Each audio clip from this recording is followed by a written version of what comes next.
Another episode of While You're Working Live. We're so excited to have you here today. Our guest on with me today, I first came across back early this spring at Social Media Marketing World. I decided to go to a session.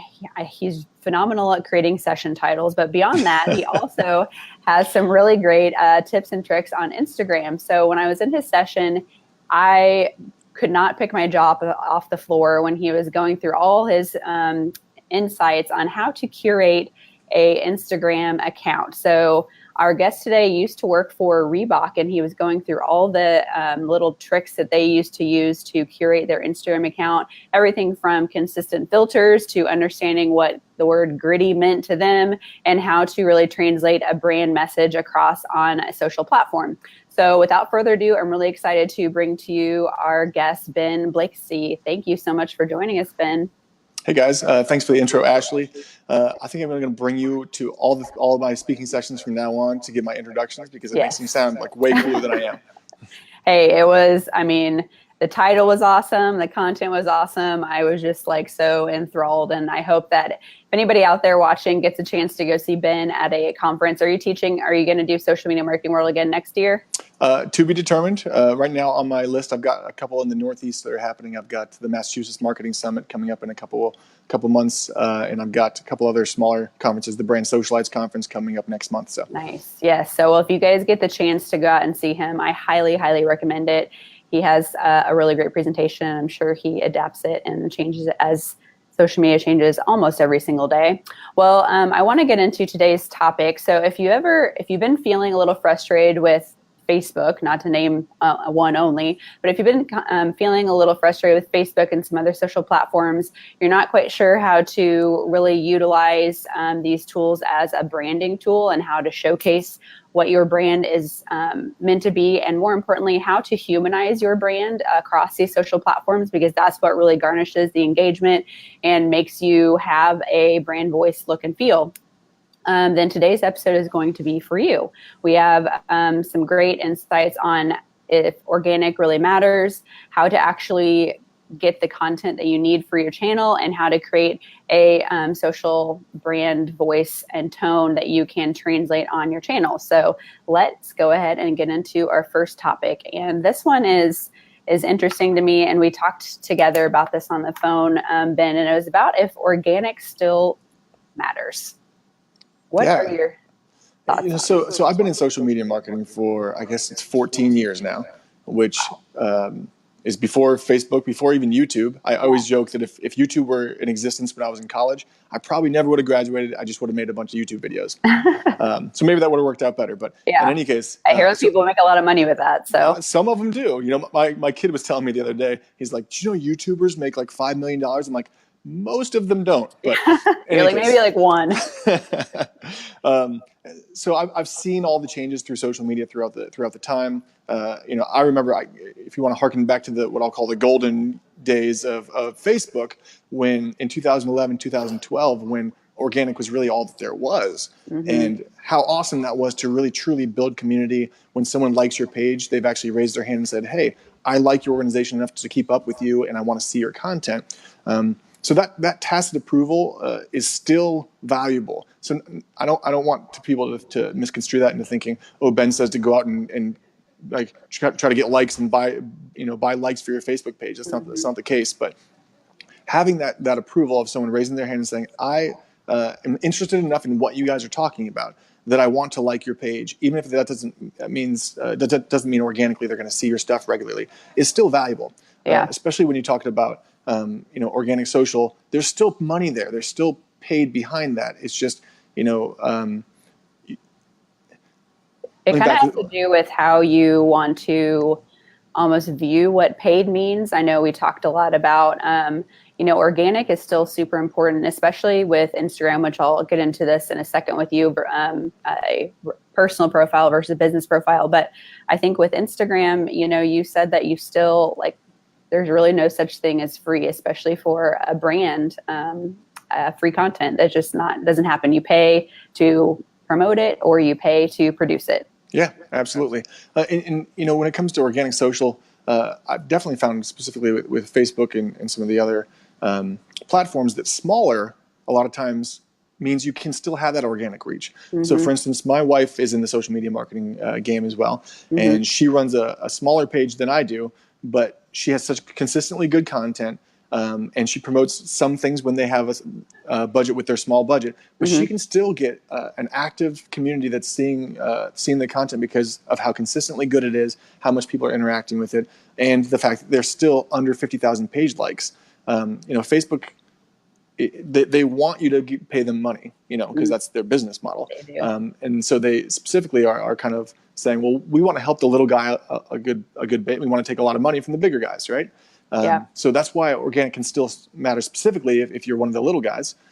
If you are a bigger guy, then it's all still about creating consistent value and keeping people engaged over time. And that's whether you've got money or not. And which tool do you think does a better job with that? Because I know that when I heard you talked specifically about Instagram, and I think Instagram has a unique ability to create that engagement level a little bit better with brands, mainly because I think we're transitioning into this desire to humanize a brand rather than kind of like distance ourselves as being too big. Do you think that Instagram does a better job with that than Facebook? I mean, what I love so much about Instagram specifically, as it is right now, I don't know how long the shelf life on this comment will be because everything changes so often. Right? But the way it is right now, content is infinitely discoverable there. So if you use the right hashtags, if you get engagement, if you engage with the community, if you're connecting with people in an authentic way, Mm-hmm. you're going to show up in the Discover feed. You're going to show up on those hashtag feeds. When people can follow hashtags now and you're using the right hashtags, you can show up in their feed. And without them even knowing who you are, they can be introduced to you through those discovery channels. So that's awesome. And so again, if you're creating consistently valuable content, consistently beautiful content, specifically on Instagram, you still have that ability to be discovered by people who didn't know you existed. Right. Have you seen that there is because I know I've talked to some people and they're a smaller business and they're just getting started out on Instagram, or maybe they haven't even ventured into Instagram yet. And then almost immediately Instagram is like, do you want to turn this into a business page? Have you seen a difference in, everybody's afraid of algorithms, who really likes himself an algorithm? But I think that the change that Instagram made recently with not making everything just consecutive helps with what you just talked about. So does that play a role into a normal, I guess, personal Instagram page versus a business Instagram page? Well, I mean, the non-chronological nature of all the platforms now, I find really challenging because I consider myself a storyteller first and foremost. Right. And when you're not linear and you have these individual pieces of content that don't line up in a chronological fashion, that's more challenging. I know. On the other hand, it does give you that opportunity to reach more people with a broader message. So if you're focusing on each individual piece of the story, that maybe as people discover and dig deeper will ladder up to something bigger, then that provides a really good opportunity. When it comes to kind of like the intricacies of social media as it relates to Instagram, I think one of the keys here too is to understand that social media is a broad term that encompasses numerous things. I always like to talk about there are three key components of social media, and they're not all the same, and your approach might be different on all of them. So one is owned organic, second is owned paid, and the third is earned, what people are saying about you as opposed to what you're saying. Each of them are important.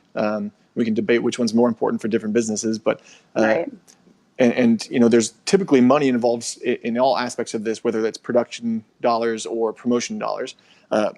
But if you're just because a brand says, I want to create brand awareness for social media, it doesn't mean that their paid efforts are that. It doesn't mean that their earned efforts are that. That might mean just one of those three aspects is around brand awareness. So I've seen really good results from saying our owned organic is all about brand. It's all about landing the brand point of view and connecting with the people authentically in a human way. But our paid efforts, that might be more conversion focused. And Instagram specifically, I've seen a lot of demonstration type videos for introducing new products that people weren't aware of. Those can be really successful with a direct click-through rate if someone clicks through and buys. So I believe that I've personally done it before. Right.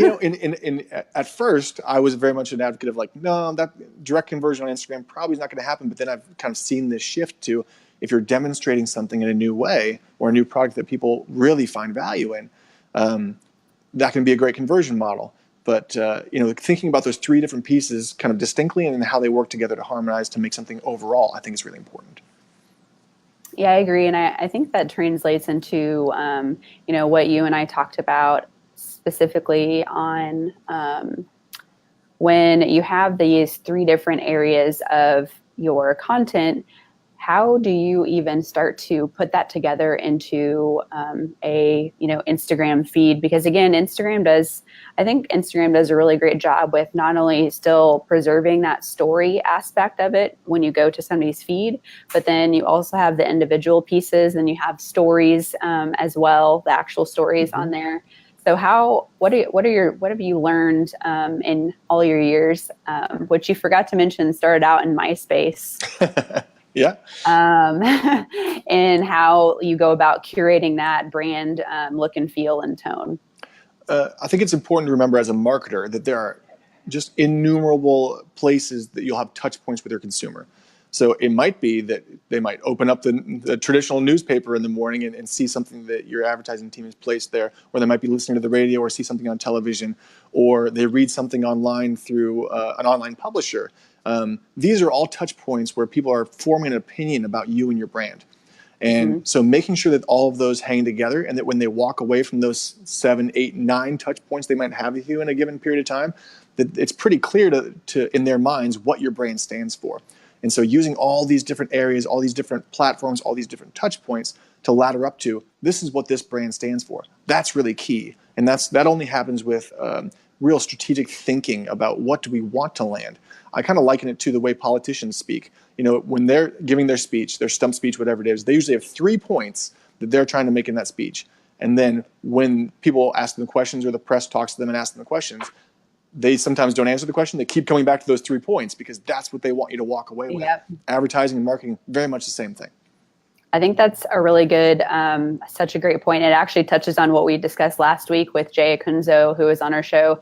He was even saying, like, not just the 3 points, but even just what is that one simple thing that you are wanting to communicate? And then you have those layers of points that are underneath of it. And as long as you can always bring everything back to that, you're going to have successful marketing, because you really I think people sometimes and brands get a little overcomplicated because there are so many opportunities and functionalities of the tool itself, and they, shiny toys, everybody gets excited about them. But and social media a lot of times is very susceptible to that, because everything is shiny and new all the time. Yes. And so you're kind of jumping into new things when in fact these are basic marketing principles of the right message at the right time to the right person. And hopefully they ladder up to something. So these are not questions that should be posed necessarily or solved by the social media team, but what does your brand stand for overall? And then that manifests itself in social media. Yeah. So for instance, at Reebok, everything we did needed to ladder up to be more human. That was the platform that was launched when the brand was relaunched in 2015. And so everything we did laddered up in some way to land in that concept of what does be more human mean, and what does it mean to you, the consumer? And you had said this is why my jaw was on the floor during your session, when you were actually putting together what that visually looked like and was represented on Instagram for Reebok. You guys had some very specific, I don't want to call them tactics, because they really went back to that strategy of how do we translate be more human through this social platform. Can you tell us a little bit more about what those little tricks, I guess, were that you guys used? Like elements kind of what the brand identity is. Yes. And that goes, again, beyond social media. It's what does the brand look like, and what does the brand sound like when you have all these different touch points. So it should come from a strong branding platform. And so what does Be More Human look like and sound like, not only on social media, but on all touch points that we're going to create for the consumer. And so the way it manifested itself on social was visually. We said we want things to be very gritty in feeling. We want things to be very human. So it was never, there were always elements of either here is a human being very human, or a human was just here and you can tell because it's a little messy and not perfect and the lines aren't always clean. It was always gritty in the sense that this isn't working out of the gym where everything's sleek and beautiful. It is a little dirty, and people are sweaty, and it's not, here's a model that we spritzed with some water. This is like, I think we actually did an article one time about what it takes to be in a Reebok photo shoot, because the photo shoots were like real workouts. Oh, really? And that's really what brought the authenticity of it. And then beyond kind of like what you're capturing, the stuff that's done in post-production, either in Instagram app or, in some other kind of photo editing app, it was always, how can we desaturate it a little bit so the colors aren't quite so sharp? How can we make sure that the sharpness is there so it feels, again, gritty? If you're talking about elements within Instagram, we take that structure and we slide it all the way to the right almost every time to really give that depth and grittiness to it. So the goal here was, if we show you 3 or 5 pictures of people doing fitness, you should be able to pick out, oh, that one's Reebok, I can tell.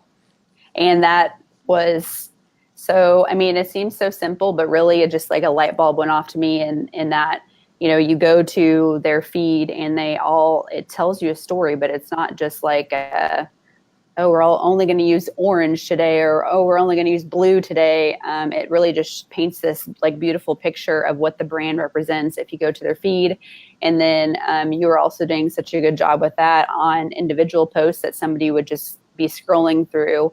They would just naturally know, like, oh, that is Reebok. And you didn't have to necessarily have that Reebok logo front and center every single, or maybe even involved in it whatsoever. Every single time. I think that's super key too for the kind of ephemeral nature of social media. So as I'm pretending to scroll here, people scroll so fast through Instagram. And if you've ever watched somebody, specifically someone who's a little bit younger, they'll scroll, double tap, and it'll be so fast. You're like, they're not seeing anything a whole lot. So what you've got to do is have these little ways that it makes it blatantly obvious that they are interacting with your brand, because otherwise that short interaction time isn't going to land anything about your brand. So like they might scroll and think, oh, that was just a fitness thing.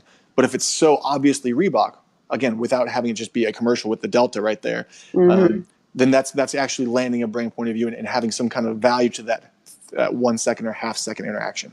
Exactly. And that's why it's so important to understand, your buyer personas and the customer journey that somebody takes. So that way you can really hone in on what it is that their behaviors are. Because if you are targeting somebody who's maybe on the younger spectrum of the millennial age, they might just be scrolling through, and that, beautifully curated content like blurb that you wrote for the photo, they're probably never even going to read it, to be totally honest. They're just going to see the photo. And so making sure that you focus on the right areas is something that helps. So I think that what else did we want to talk about? I think that was probably all I had for you today. Was there anything else that you wanted to leave our viewers with? Any challenge that you think that somebody who's either considering starting up Instagram for their business, or they are currently in charge of running their Instagram for business, any tips that you could provide them as we kind of wrap up today's episode? Absolutely. So there is one thing that I always like to talk about, because it's preaching the gospel of social media marketing here. And it's important to evangelize this concept here because I'm the son of a preacher. So that's the kind of where I go to. But the most important thing that anyone can do who's doing any kind of social media marketing is to have purpose and direction. So it's not just, oh, I'm going to start doing social media, I'm just going to do random things, because then you end up with a random acts of marketing and you end up with either no results or very random results. Yes. And so saying, what do I want this program to achieve for me?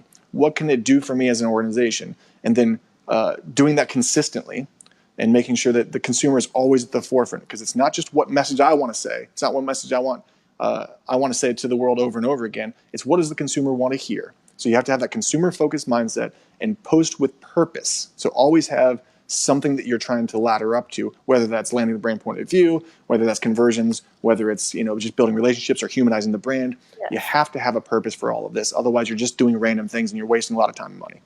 So very true. Okay, last question before we go, because I think it's fun to ask all my guests on the show this. If you could go back in time and invent or start any business, knowing what you know now, what would it be? Well, I don't want to be Mark Zuckerberg because of all the hassles he's dealing with right now. That's the last thing I want to do. A lot of stress. I don't know that all the billions of dollars is worth all that stress. But so I think probably the key there would be to have an invention like Instagram, where you bring something to market that people really enjoy, sell it, and then go do great works in the world with the money you made there, as opposed to being kind of stuck in the day-to-day gritty stuff. So that's what I would do. I would invent Instagram, take that $1 billion that Zuckerberg paid, and then go make humanity better. I like it. That's a really great answer. Well, thank you so much for joining us today. I enjoyed all your insights as usual, and I hope to catch you sometime on the conference circuit down the road. I hope all our viewers enjoyed everything that we had to share today. And as usual, you can follow along on our blog, and I will post this video up there along with a few other resources that I'm going to snag from Ben after we get done with this episode, so you could continue learning about Instagram marketing and social media marketing in general. And we hope that you will tune in live again next week. Bye. Thanks. Bye, Ashley.